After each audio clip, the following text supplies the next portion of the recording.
So well, my dear students, today we are going to start our lecture number 9 of engineering mechanics और जहां मैं cover करूंगा आज equilibrium concept of three spheres which are to be set on an inclination and that inclination we need to calculate which I have shown here from angle alpha.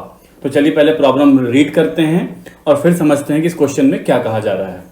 So my dear students, three identical spheres P, Q and R of weight W are arranged on smooth inclined surfaces as shown in figure. Underline करेंगे word smooth inclined surfaces. Why smooth? Smooth देने का मतलब यह है कि हमें friction को role में कंसीडर नहीं करना है. आगे लिखा गया है determine the angle alpha which will prevent the arrangement from collapsing. Very interesting, एक वर्ड और है यहाँ पर फ्रॉम कोलैप्सिंग. तो क्वेश्चन में determine the angle alpha which will prevent the arrangement from collapsing की जगह एक अच्छा सा वर्ड और डालता हूं just from collapsing. Just means immediately from collapsing. तो क्वेश्चन देखिए सामने है, क्या करना होगा इस बात को स्टेप बाय स्टेप समझते हैं. जब भी कभी प्रॉब्लम आपके पास 2 सिलेंडर का हो, 3 सिलेंडर का हो, रोलर्स का हो, स्फीयर्स का हो, try to understand what the problem is saying. See, let's suppose this is a marker and this marker is of cylindrical shape. लेकिन आपको एग्जामिनर क्या दिखाएगा, इसका क्रॉस सेक्शन देता है. तो अगर मैं क्रॉस सेक्शन को गौर करूं तो ये कैसा क्रॉस सेक्शन है बच्चों, यहां से ये क्रॉस सेक्शन देखिए सर्कुलर दिख रहा है.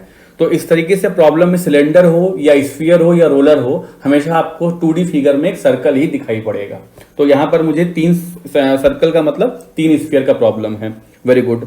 अब ये कैसे अरेंज किए गए हैं. सी, यहां देखिए एक इस तरीके का चैनल दिया गया है. This is the kind of channel it is given.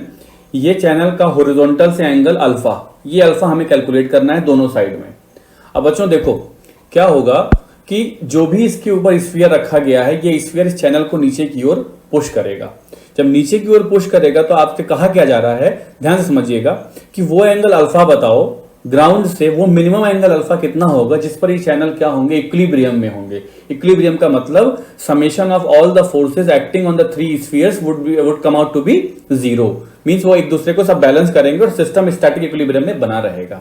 आप ये देखिए कि अगर मैं इसको ऐसे चैनल को नीचे की ओर बढ़ाना शुरू करूं, दैट मींस हॉरिजॉन्टल से मैं एंगल कम करना शुरू करूं, तो जो 2 स्फीयर नीचे रखे गए हैं, 1 स्फीयर, 2 स्फीयर एंड 3 स्फीयर, तो जो 2 स्फीयर नीचे रखे गए हैं वो क्या करेंगे, एक दूसरे से दूर जाना शुरू करेंगे. और जैसे ही वो एक दूसरे से दूर जाना शुरू करेंगे, एक टाइम ऐसा आएगा कि उनके बीच में रिएक्शन फोर्स क्या हो जाएगा, खत्म हो जाएगा. अभी दोनों ऐसे हैं, एक दूसरे को टच कर रहे हैं, प्रेस भी कर रहे हैं, पर जैसे जैसे ये एंगल बढ़ता चला जाएगा, ये दैट मींस यहां से एंगल बढ़ना, ग्राउंड से एंगल कम होता चला जाएगा, हॉरिजॉन्टल से एंगल. एक टाइम आएगा कि दोनों से एक दूसरे को टच कर रहे होंगे और वो टच करने की सिचुएशन क्या होगी, बस दोनों एक दूसरे पर नॉर्मल रिएक्शन उस समय नहीं लगा रहे होंगे, सिर्फ टच कर रहे होंगे.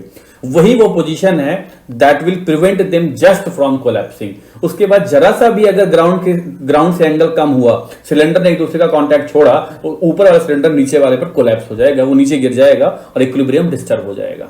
तो ये पॉइंट इस क्वेश्चन में बहुत गौर करने वाला है कि सिलेंडर P और Q एक दूसरे पर जब कोई रिएक्शन नहीं लगा रहे होंगे, and that moment you need to calculate the value of alpha.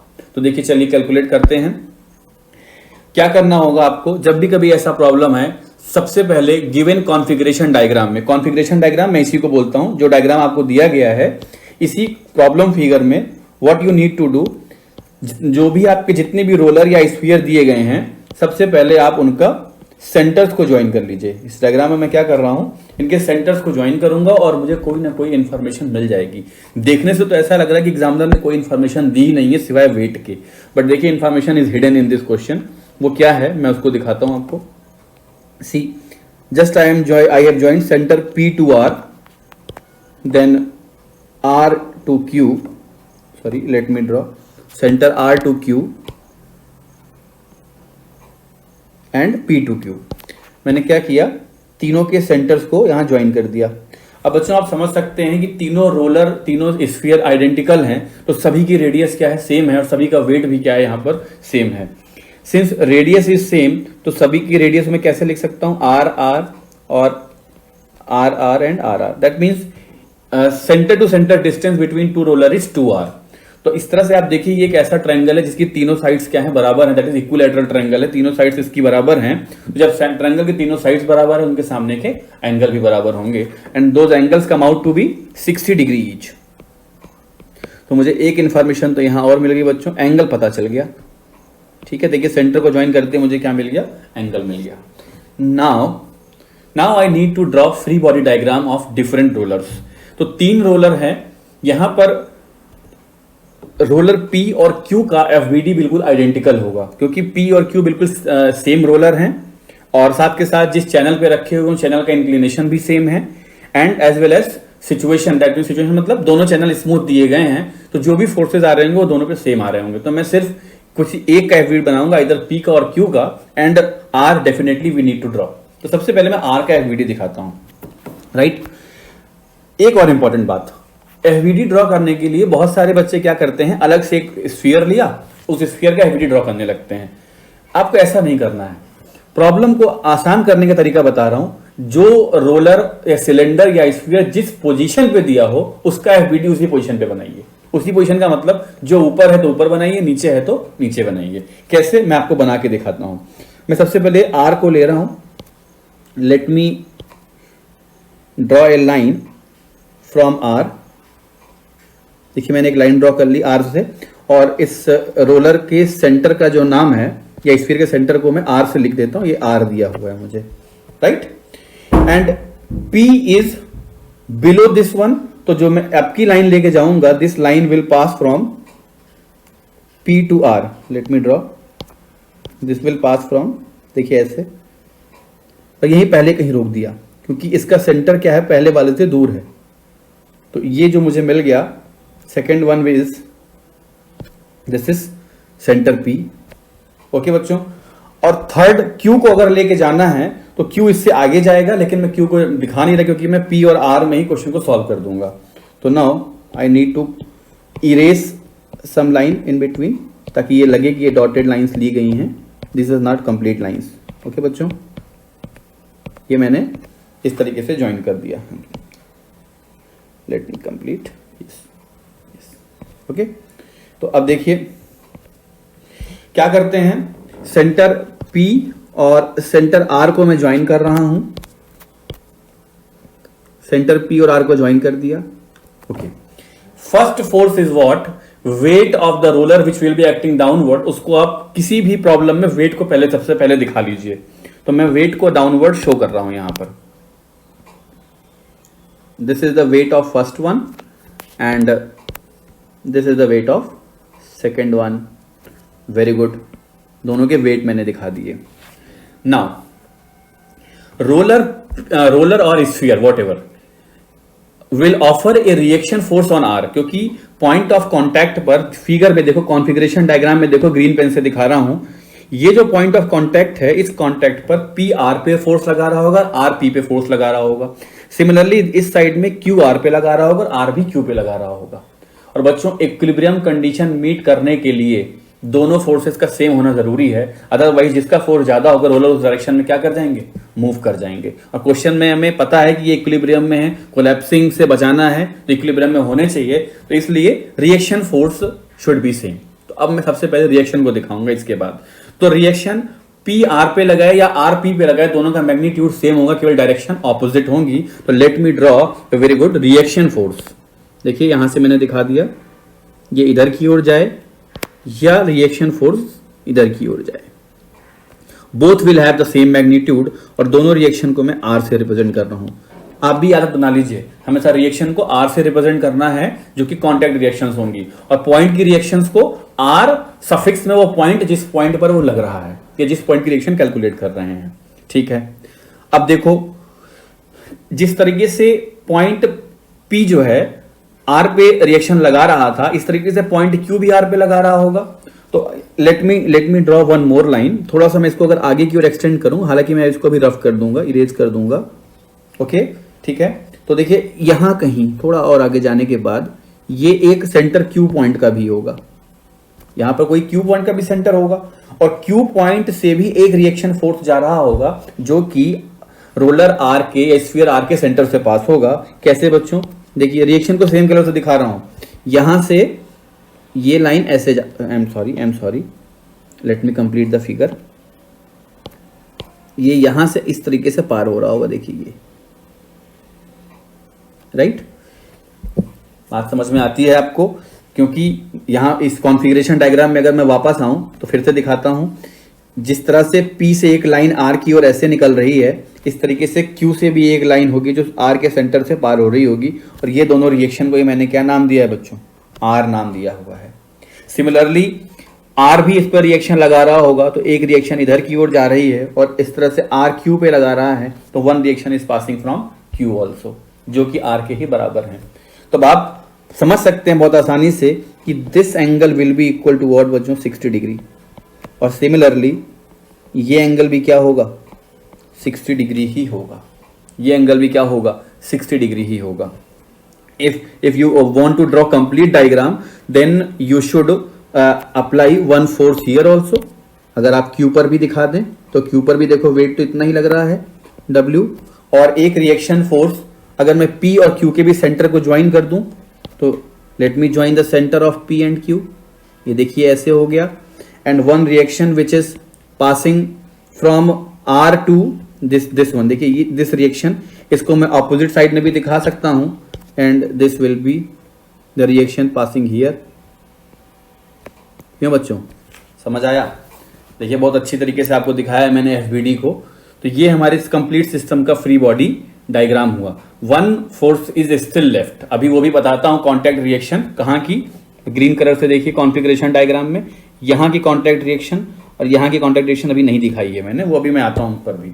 लेकिन ये आपको जो फिगर दिख रहा है that is showing complete FBD of sphere R। ऊपर वाले स्फीयर का कंप्लीट FBD हो चुका है। तो एंगल की बात कर लेते हैं बच्चों। एंगल क्या क्या हमने निकाला था? Let me remove this line. Yes, आप R को देखिए तो there are the 3 angles. 3 angle कौन कौन से मिल रहे हैं? This will be one angle, this will be second one, and this will be third one. Very good. ये तीनों एंगल कैलकुलेट कर लें। कैलकुलेट करेंगे तो आप इस अगर कॉन्फ़िगरेशन डायग्राम में जो देखिए तो आपको समझ में आएगा। Let me complete. Yes, configuration diagram को ध्यान दीजिए। तो this angle, red colour angle will be equal to 150 degree, 60 plus 90। Similarly this side angle will also be equal to बच्चों 150 डिग्री। दोनों एंगल 150 हो गए, तो जो बच गया वो कितना हुआ? This is 60 degree. ठीक है, तो आप आगे बढ़ते हैं। आपको समझ में आ गया। मैं थोड़ा स्पीड फास्ट करता हूं। लामी थ्योरम लगा रहा हूं for centre R। For centre R, ये R जो है यहां लिखता हूं फिर से R। तो applying Lami's theorem at centre R। तो R पर आप लगाइए लामीज थ्योरम, क्या मिल जाएगा? आई एम राइटिंग हियर बच्चों। देखिए W divide by sine 60 is equal to R। इस R का नाम मैं लिख देता हूं RP, and this R I am right, sorry RQ। दिस R इज RQ, दिस R इज RP। ठीक है, रिएक्शन ऑफर्ड बाई P और Q is equal to RP divide by sine 150 is equal to RQ divide by sine 150। तो यहां से मुझे क्या मिल गया बच्चों? RP और RQ की वैल्यू मिल गई। RP is equal to RQ is equal to W sine 150 divide by sine 60, and sine 150 divide by sine 60 you will solve, you will get W divide by √3। ठीक है, sine 60 is √3/2 and sine 150 you will get 1/2। Let me check it out also. Sine 150 I am getting 1/2। तो यहां से आपको मिल जाएगा W/√3। Let's say this is equation number 1। Okay, ठीक है, एक रिजल्ट हाथ लगा, P और Q की वैल्यू मिल गई मुझे। Now I am coming to the FBD of roller P। तो बच्चों FBD ऑफ रोलर P का देखिए अगेन। तो P पर मैंने 2 फोर्स तो दिखा दिए हैं, एक W और एक R। एक वेट लग रहा होगा जो कि ये देखो डाउनवर्ड है। See the diagram, configuration diagram by red colour, sorry by green colour I am showing configuration diagram. ये देखिए ये वेट W लग रहा है, आपको रिएक्शन R मिल चुका है इसके ऊपर, and one more force, point of contact पर जो लाइन जा रही होगी, ये देखो, अब इसको मैं बड़ा कर रहा हूं फिगर को, यहां ध्यान दीजिएगा। इस पॉइंट से जो भी लाइन पास कर रही होगी, देखिए ऐसे, this will pass from its centre. ये लाइन कहां से जा रही होगी? इसके सेंटर से जा रही होगी। कैसे? देखो, यहां से होता हुआ ये line, this will pass from its centre, और ऐसे कहीं ऊपर की ओर निकल रही है, right? This red colour line. Interior angle is alpha, this one is 90, तो बच्चों ये जो बच गया वो कितना हुआ? This is 90 minus alpha. और यही एंगल, बिल्कुल गौर करना, ये जो दिख रहा है blue colour angle, this will also be equal to 90 minus alpha. तो मैं इस एंगल को यहां शो कर रहा हूं वापस इस फिगर में। तो एक रिएक्शन फोर्स जो जा रहा है, that I am showing from the blue colour line, यहां से देखिए लाइन पास करेगी और कुछ ऊपर की ओर, ये, जिसका angle this one is equal to 90 minus alpha. मिल गया मुझे? और ये कुछ पीछे की ओर ऐसे जा रहा था, दिस इज दिस वन। ये एंगल क्या था बच्चों? 90 माइनस अल्फा। तो अब रिजॉल्व कर लें फोर्स को एट पॉइंट पी पर। तो writing here, resolving the forces eight point P और सेंटर पी। तो इस फोर्स का कुछ नाम दे देते हैं। ये पॉइंट ऑफ कांटेक्ट से जो रिएक्शन जा रही है, इसका नाम लेट से एन कर देता हूं। N is the reaction. या आपको आर लिखना हो तो आर से लिख लीजिए, इसका नाम आर लिख देते ज्यादा बेटर है। इस पॉइंट को कुछ नाम दे देते हैं, लेट से इसका नाम ए है, तो रिएक्शन का नाम हो गया आर ए हो गया। तो क्या हो जाएगा, एक बार ध्यान से समझ लीजिए। इसके दो कंपोनेंट्स मिलेंगे। एक कंपोनेंट तो ये मिलेगा, कौन सा बच्चों? R A sine 90 minus alpha. एक मिलेगा R A cos 90 minus alpha. किससे बैलेंस होगा? इस आर से बैलेंस होगा। ये कितना हो जाएगा आपके पास? आर एंड दिस एंगल, कौन सा एंगल? ये देखिए, ये लाइन, ये एंगल कितना है? जो 60 डिग्री है, तो ये एंगल भी कितना हो जाएगा? 60 डिग्री हो जाएगा। तो ये हो जाएगा एक तरफ आर कॉस 60 और दूसरी तरफ कितना हो गया? ये लिख दिया मैंने आर कॉस 60 और ये हो गया आर साइन 60। ठीक है, चलिए तो इसको लिख लेते हैं इक्वेशंस को। मैं लिखता हूं summation F X is equal to 0, that means R cos 60 is equal to R A cos 90 minus alpha. Summation F X is equal to 0, या आपके लिए ना डायग्राम को मैं इंपोर्ट कर लेता हूं वहीं पे, ताकि देखने में आसानी रहे, आपको समझ में आए कि क्या बना रहा हूं मैं। जस्ट ए सेकेंड, ये मैं यहां बना लेता हूं। एंड ये मेरा फिगर आ गया। ओके बच्चों, तो अब ये इससे मैं देख के लिख सकता हूं आसानी से क्या है हो रहा है। तो समेशन एफ एक्स की वैल्यू देखो क्या आ गई थी। Summation F X R cos 60 is equal to this one R A cos 90 minus alpha. R cos 60 is equal to R A cos 90 minus alpha, और R A cos 90 minus alpha में can be written as R A sine alpha. तो R A sine alpha is equal to R cos 60। Are cos 60 is 1/2, right? तो this will be R by 2। Very good. इसके बाद दूसरा force resolve करते हैं। Summation of forces in F Y is equal to 0। तो ये कितना हो गया? R A, yes, R A sine 90 minus alpha upward minus weight W downward and minus R sine 60 is equal to 0। तो यहां से मैं लिख सकता हूं R A cos alpha is equal to W plus R, और साइन 60 की value बच्चों √3/2। ठीक है, दो इक्वेशन मिल गई। और आर किसके बराबर निकल के आया था हमारे? This R was equal to R P और आर क्यू, और दोनों किसके बराबर हैं? That is equal to W/√3। तो यहां पर लिख सकते हैं W/2√3।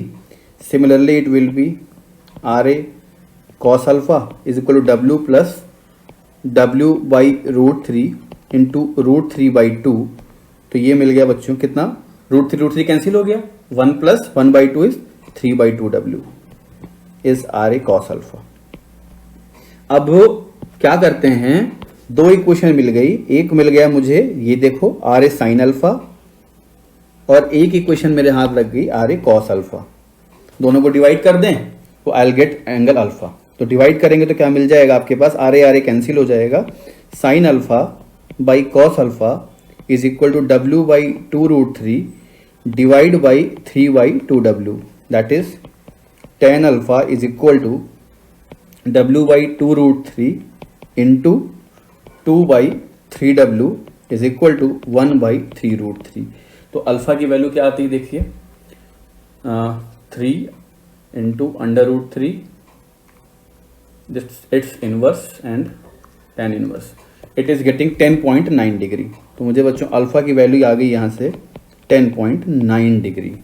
और देखिए आपने वो क्वेश्चन सॉल्व किया जिसको अगर एग्जाम में आ जाए तो ये समझ ही नहीं आएगा ये क्वेश्चन शुरू कहाँ से किया जाए, क्योंकि कुछ डेटा ही नहीं पता था। बट हमने अपने कॉन्सेप्ट्स को जो पढ़ा था उसे अप्लाई किया और बहुत अच्छी तरीके से हम रिजल्ट तक पहुंचे और ये भी समझा कि इसका एफबीडी कैसे ड्रॉ किया गया है और कैसे बाकी प्रॉब्लम्स में इसको अप्लाई करेंगे। वो मैं आपको एक और एग्जांपल अच्छा सा लूंगा और लेक्चर 9 के ही सेकंड पार्ट में एक्सप्लेन करूंगा। Till then you revise and take care. Thank you.